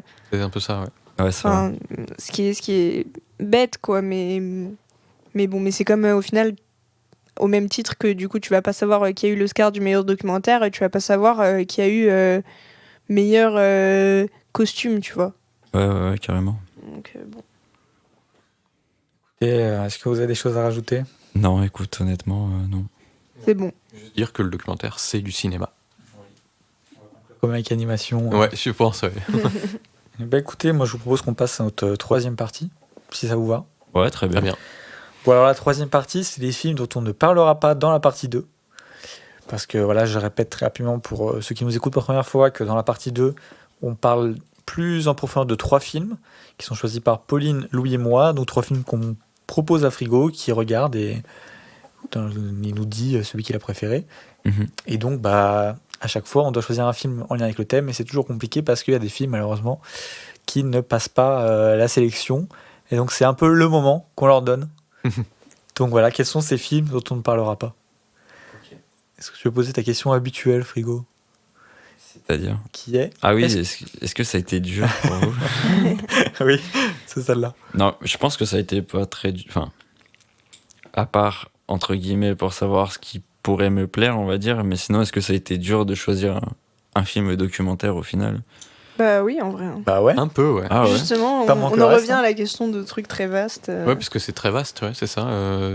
Quel Quel document style de docu Voilà, on ça, veut quel proposer, style ouais. de docu choisir, expérimental, pas trop expérimental, un genre particulier, est-ce qu'on propose un docu en animation, un documentaire musical et tout.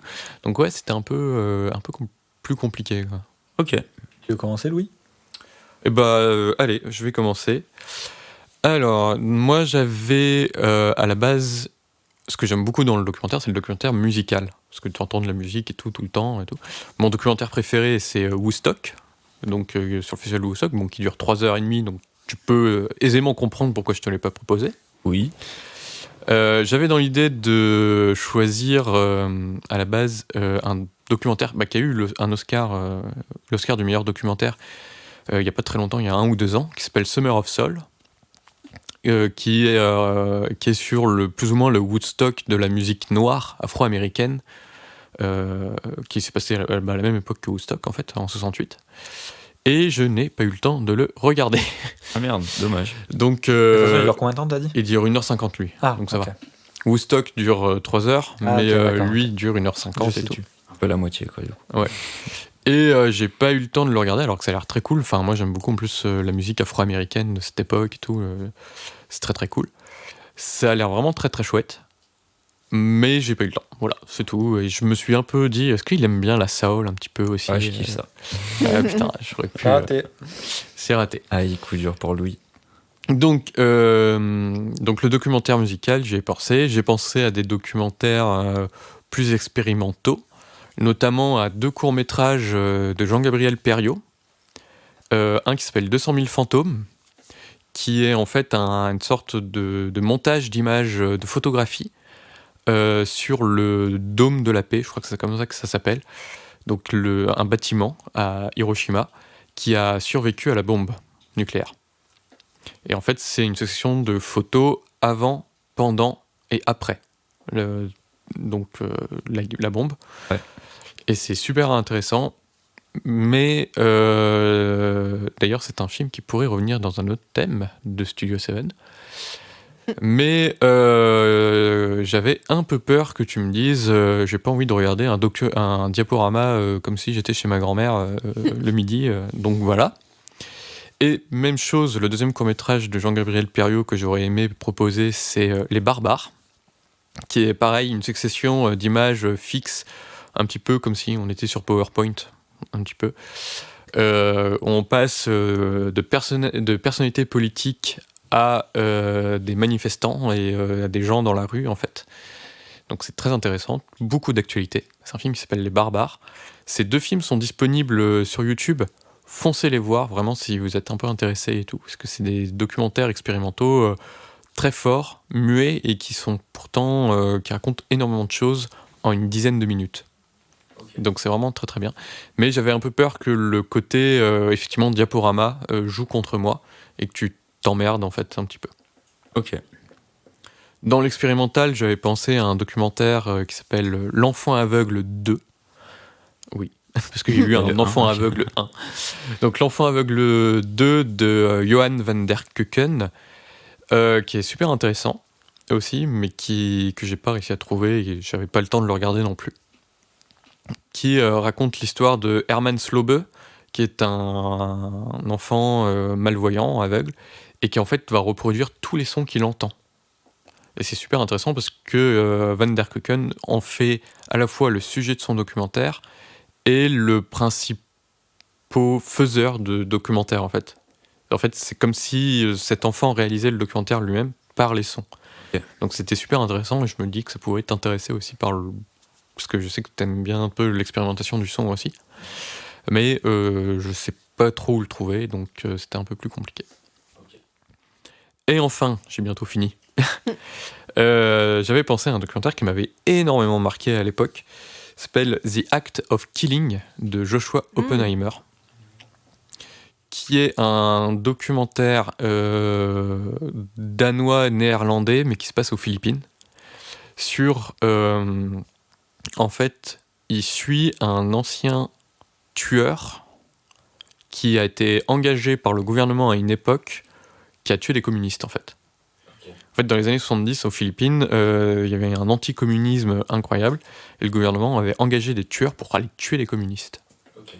Et du coup, le documentaire suit un de ces anciens tueurs et tout, et qui va te raconter sa vie, qu'est-ce qu'il fait maintenant et tout, qu'est-ce qu'il faisait à l'époque. Et il y a des scènes très dérangeantes où il explique comment il tuait. Mais genre vraiment, ça en est dérangeant. Et tu sais pas si c'est à la fois mis en scène ou si c'est ce qu'a vraiment voulu le réalisateur et tout. Et du coup, t'es un petit peu le cul entre deux chaises. Tu sais pas si tu dois éprouver de la pitié pour le type ou vraiment une dégueulasserie énorme. Parce qu'en fait, une dégueulasserie énorme. Ah non, mais parce que il montre à un moment comment il tuait les gens. Puis après, en fait, t'as une sorte de scène où comme s'il regrettait tout et il se met à dégueuler. Et t'es en mode, mais putain, mais pourquoi tu veux me montrer ça ? Enfin, c'est marquant. Vraiment, c'est un documentaire qui est marquant. Foncez le voir aussi, c'est génialissime. Et donc voilà, j'ai fini un peu avec le tour des documentaires que je voulais aborder, mais pas te proposer, parce que j'ai trouvé un autre documentaire qui est excellent et qui est un de mes documentaires préférés. Ok.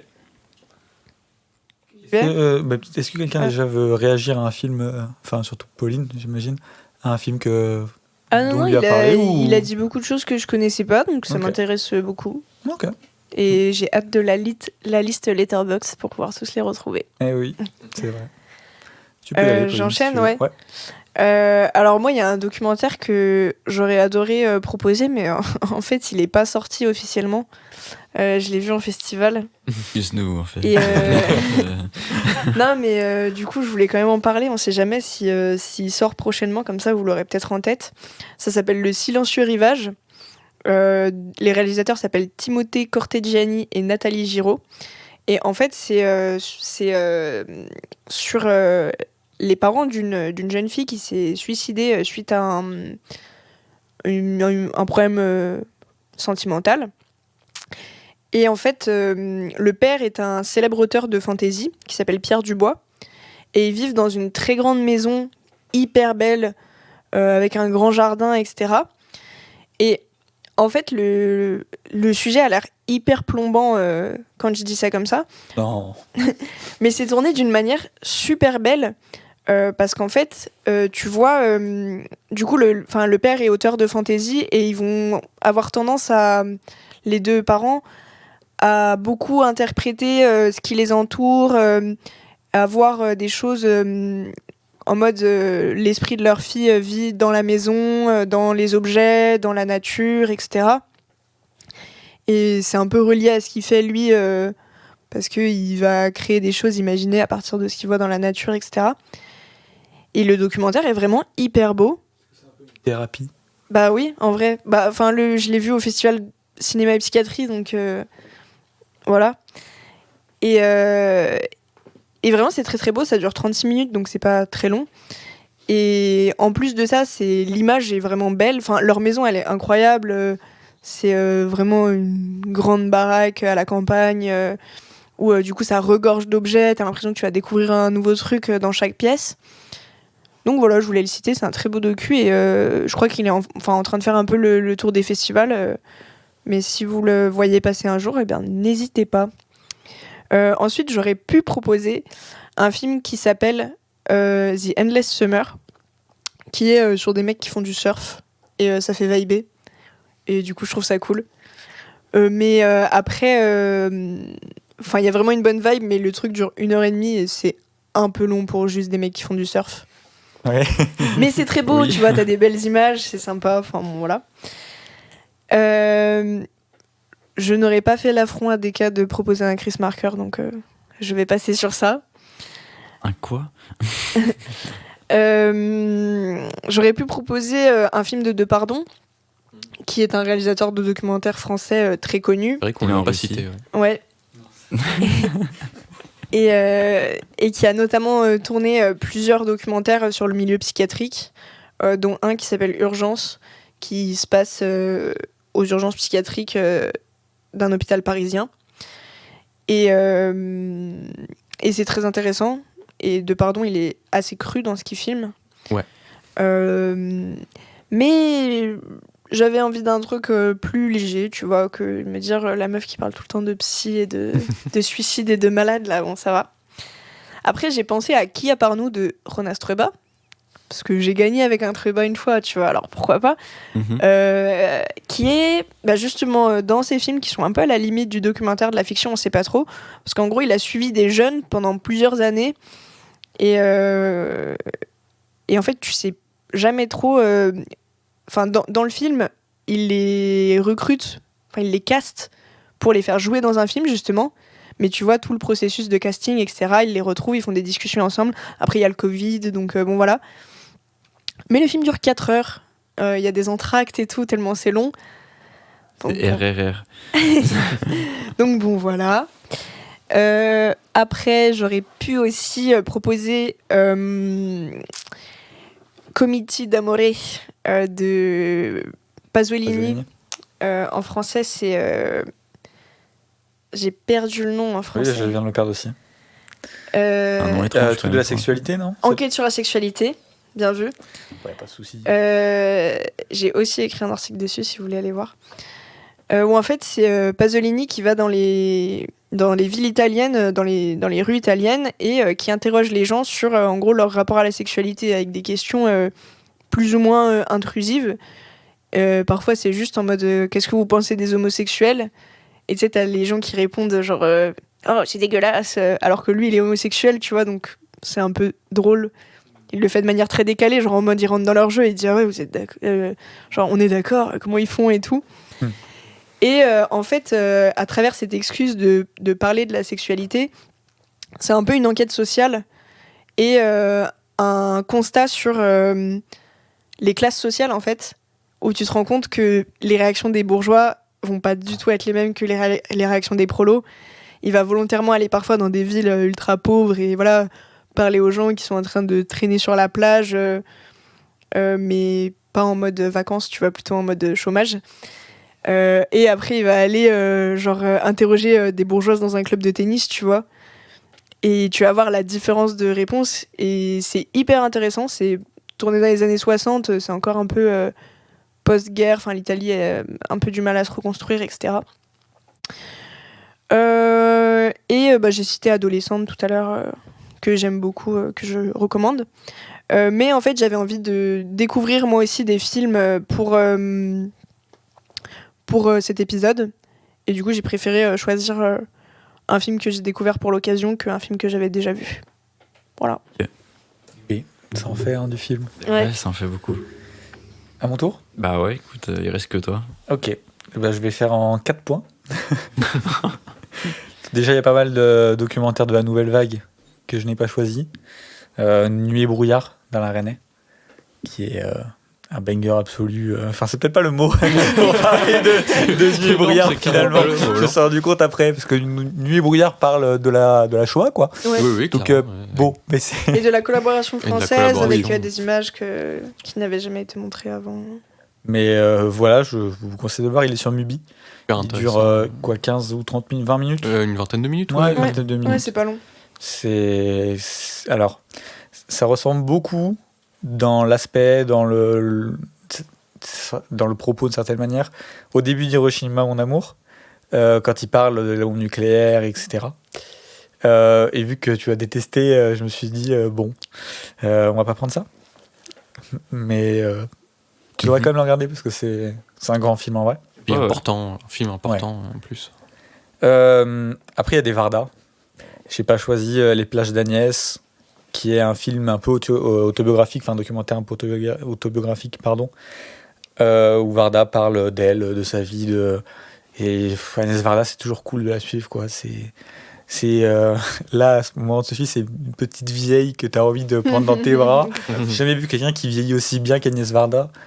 Plus elle vieillit, plus elle est heureuse, et plus elle est... Enfin, je sais pas si elle est vraiment heureuse, j'en sais rien, mais plus en tout cas, elle dégage quelque chose de vraiment bon, quoi. Donc voilà. Après, il y avait des films plus anciens, comme Black Panther, ce qu'elle a tourné quand elle était aux États-Unis, sur les Black Panthers. Donc un film politique, parce qu'il y a aussi, en tout cas dans la nouvelle vague, pas mal de films un peu plus politiques. Il y avait aussi, alors je sais plus le nom, mais je crois que c'est sur les Cubains, c'est quoi le nom exactement ? Du film, vous l'avez pas là ? Non. Bon, bah en tout cas, Salut les Cubains, je crois. Ok. Pareil, où elle parle des Cubains avec Castro, etc. Et du côté de la côte aussi, où là, elle parle de la Côte d'Azur, où tu as vraiment envie d'y aller. Et c'est super cool. Enfin, vraiment, Varda, allez-y, regardez du Varda, c'est trop cool. Et puis, il y a pas mal de films de Chris Marker que je n'ai pas choisi. J'ai pas choisi Le fond de l'air est rouge, parce que c'est un film qui fait 3 heures et que tu n'as pas le temps. Non. Mais en gros, Le fond de l'air est rouge, c'est... alors pour le coup, c'est que des images d'archives. Donc le travail a été un peu colossal. Il a récupéré plein de chutes, d'anciens documentaires, enfin plein d'images. Et il en a fait un film de 4 heures qui retrace en gros la chute de la gauche révolutionnaire, en gros. Enfin, de sa montée à sa chute. Donc il y a 2 parties dans le film qui s'appellent Les mains fragiles, je crois, et l'autre Les mains coupées, quelque chose comme ça, j'ai plus le nom exact.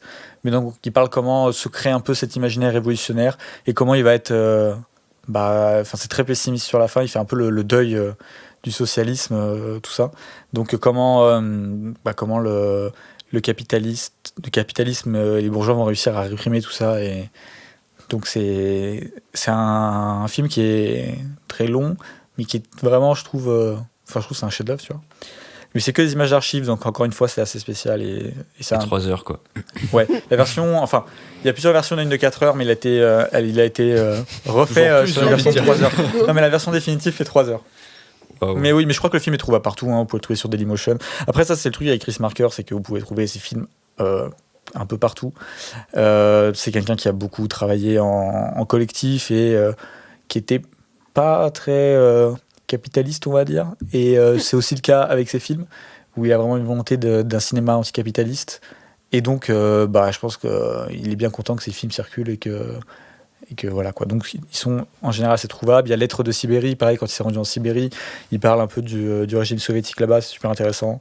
Ou Vive la baleine, qui est plus récent, qui est sur Mubi, où il parle de la pêche à la baleine, et c'est aussi très intéressant. Bon, c'est évidemment une critique de la pêche. Et c'est très bien. Et quand on voit par exemple Lettres de Sibérie, dans Lettres de Sibérie, il y a beaucoup d'images de chasse aux cerfs, aux rennes. Et il en parle d'une manière très amusée. Et pour lui, c'est bien, etc. Et on voit dans Vive la baleine que même il s'est imprégné de ces nouvelles luttes. Et qu'il a changé d'avis sur ces trucs-là, parce que là, il a vraiment un point de vue qui est beaucoup plus sévère sur la pêche et sur comment on traite les animaux. Donc c'est cool aussi de voir comment sa pensée évolue sur plein de sujets. Donc voilà. Donc je n'ai pas joué ces films-là. Ni Le Jolimet, parce que j'ai pas eu le temps de le voir, et puis de toute façon il fait 3h30, je crois. Ouais, il est long, mais immense banger. Ouais, là on parlait de cinéma vérité, je crois qu'on est en plein là-dedans. Hein. Ouais. Donc voilà. Après, il y avait L'homme à la caméra de Dziga Vertov. Je n'ai pas vraiment. C'est un peu mentir de dire que j'ai pensé à le prendre, mais c'est parce que j'avais envie quand même de le citer. Alors, L'homme à la caméra. Film incroyable. Tu veux en dire quelques mots, Louis ? Je te laisse la parole. Film russe de Dziga Vertov. 1929. 1929. Dinguerie. Muet, qui est vraiment incroyable. C'est un film expérimental un petit peu, qui est un peu à la limite entre le film expérimental et le documentaire pour le coup. Et il expérimente énormément sur la caméra, qu'est-ce qu'on peut faire avec les images en mouvement. Donc c'est génial. Et un petit peu, il est très libre, un peu, alors que on arrive au moment de la propagande soviétique et tout. Donc c'est super intéressant. À mes yeux, il a inventé le cinéma en 1929 avec ce film. Ouais. Non, mais vraiment, au niveau de la mise en scène, de tout, incroyable. Il a inventé des choses qui sont encore aujourd'hui incroyables, vraiment. Ouais. Après, plot twist, mais le cinéma a pas eu énormément d'évolution depuis ses débuts au final, en termes de mise en scène ou de tout le reste. Non, mais ce qui est impressionnant, c'est de voir les effets pratiques qu'il met en œuvre pour créer des effets spéciaux, en fait, avec rien qui permettait de faire des VFX à l'époque, donc c'est tout fait à la main, quoi. Ouais, c'est ça. Et c'est immense. Et tu dis, on n'a pas eu masse d'avancées. Et en fait, c'est un peu la phrase de boomer, tu vois, mais on a eu un peu des avancées qui nous ont fait régresser parce que aujourd'hui, avec les nouvelles technologies, on sait faire des trucs de fou en termes de VFX, mais du coup, je trouve qu'on perd de l'inventivité que dans ce film, c'est juste incroyable, quoi. Ouais, mais après, t'as plus d'aspects techniques, mais au final, genre, ça reste toujours les mêmes trucs que tu vas refaire, mais avec juste plus de moyens, quoi, au final. Enfin, les bases, elles ont été posées, et au final, les bases, elles ont pas beaucoup évolué, tu vois. Sur beaucoup de choses. Genre, par exemple, Nosferatu de Herzog, tu vois, de Murnau. De Murnau, excuse-moi. Enfin, genre, j'ai beau pas vraiment aimer ce film, genre, je trouve il y a des films qui sont sortis récemment, qui sont même pas à la hauteur de ce film, tu vois, alors que... Non, mais bien sûr, mais après, il y a quand même eu, à travers le temps, des avancées, certes techniques, mais qui répondaient à des envies de mise en scène, tu vois. Genre, quand on a inventé le Steadicam, c'est une avancée technique, mais c'était pour pouvoir faire des longs plans très stables, ou pour pouvoir filmer du sport, parce qu'une des premières utilisations des Steadicam, c'est sur Rocky. Mm-hmm.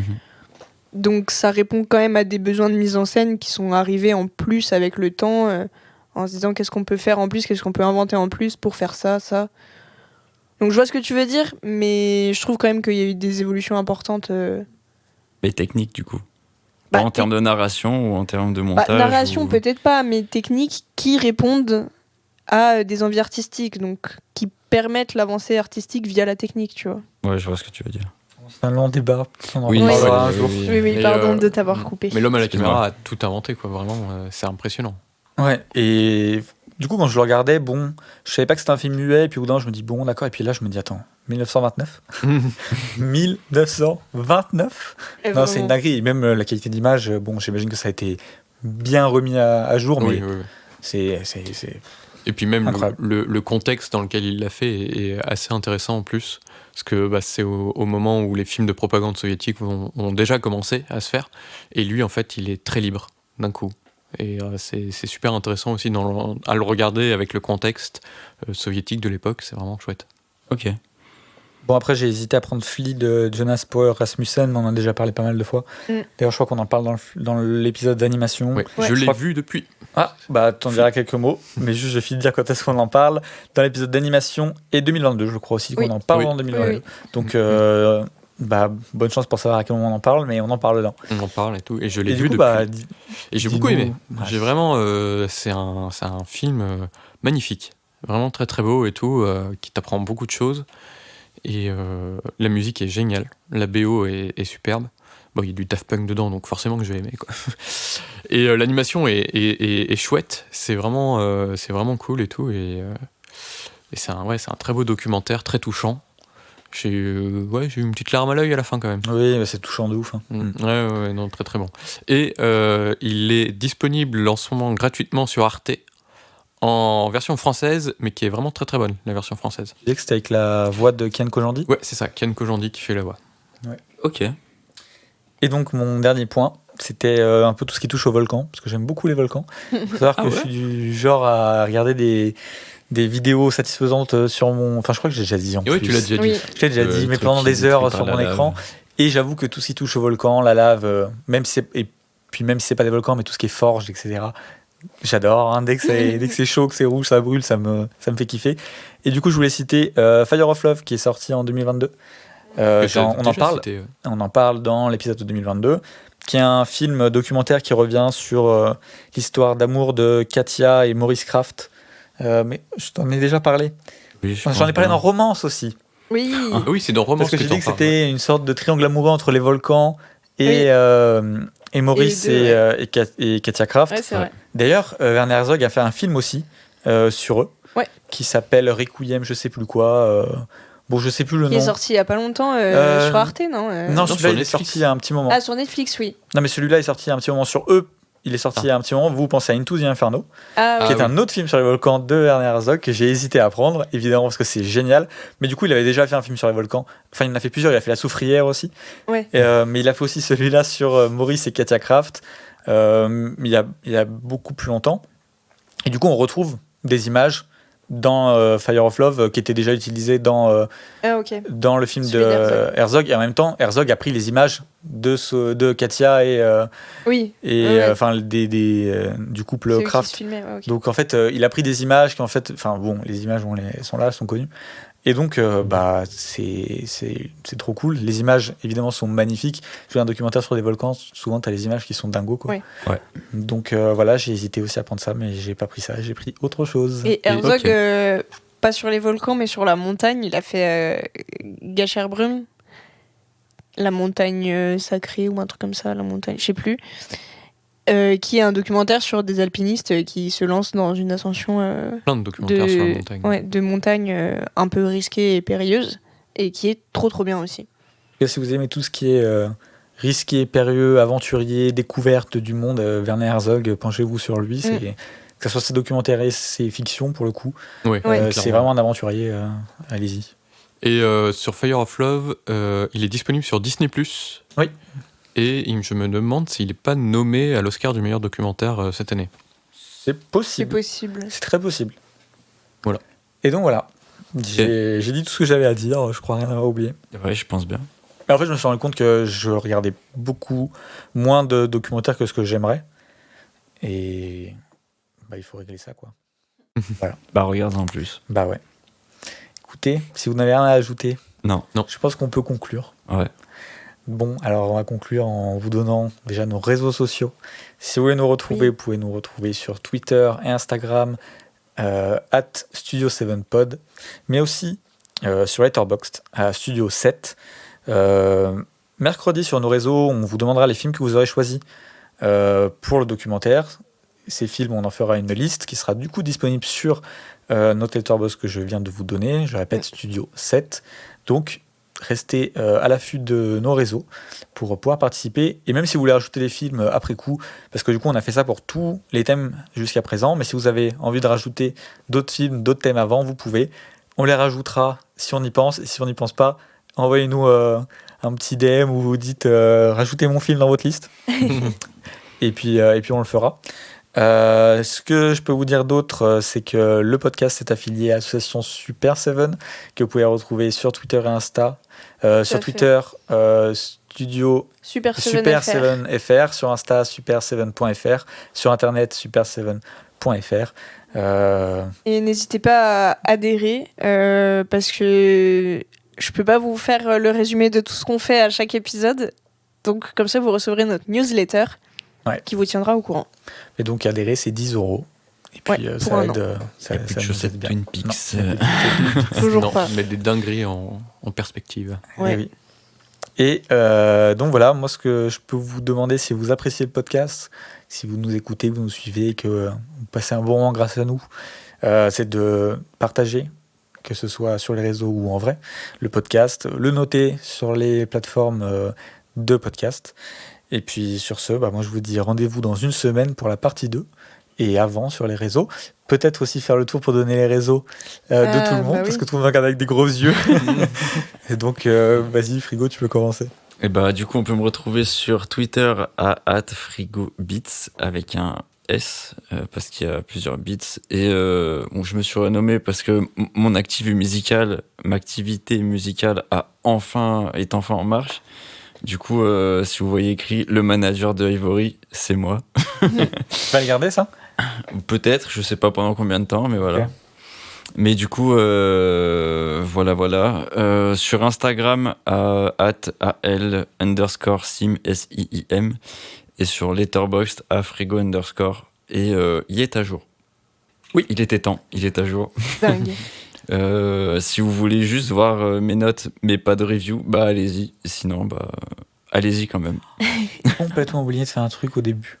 De te mettre ta note de découverte. De découverte du thème. Ouais. Et un 4 ou un 5. Genre. Ah ouais ?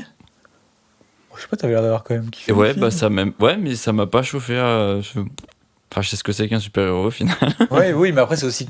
Il a peut-être déjà vu des films qui kiffaient plus que ça. Oui, mais quand je l'ai découvert, c'est pas que vis-à-vis du thème, c'est que le plaisir que t'as pris à regarder les films. Non. 4, d'accord. Ouais, pas plus que Moins ça. romance. Okay. T'as préféré romance, du coup ? Peut-être. Ok. Ouais, peut-être un peu dans le fond. Ouais. Ok. Bon, mais c'est un peu décousu parce que du coup, tu le donnes maintenant, mais ça sera pour ceux qui nous ont écoutés jusqu'à la fin. Ils ont le droit à ta note de découverte. Pas fameuse, mais voilà. Pauline, tu. Ouais, sur Twitter, je suis polynôme-8. Sur Instagram, Pauline-8, Janon, J-A-2-N-O-N. Et sur Letterboxd, Melvin Udall, comme le personnage de Jack Nicholson dans Pour le pire et pour le meilleur. Et Louis, tu peux donner tes réseaux? Eh ben moi, c'est tout simple. Sur Twitter, Instagram et Letterboxd, c'est @loulou-8 McDuck. Et toi, Deka, tu es trouvable? DK24_ sur Twitter, DK24 sur Letterboxd. Voilà. En ce moment, mes reviews Letterboxd sont un peu. Disons que j'ai un peu la flemme d'en faire, mais je l'ai fait quand même. Une dernière est j'ai pété mon crâne ou j'ai chié dans mon Benz. Donc voilà, c'est pas la grande qualité, mais elles sont là. Voilà. N'hésitez pas à nous suivre sur Letterboxd, chacun. On a chacun nos reviews, ça peut être intéressant et tout. Donc. C'est vrai. Il y aura que mes notes, il n'y aura pas de review, mais c'est toujours intéressant, Frigo. Ouais. Je viens de voir qu'il a mis 2 sur 5 à plein soleil, je suis abattu. Oui, il a fait pareil à Before Sunrise. Oui, 2 aussi. Voilà. Bon, écoutez. La note qu'il mérite. Oui. Alors, rendez-vous la semaine prochaine, du coup, peut-être sans frigo, on sait jamais. Pour la partie 2. Donc, passez une bonne semaine. Bonne semaine. Voilà. Salut. À la semaine prochaine. Cut.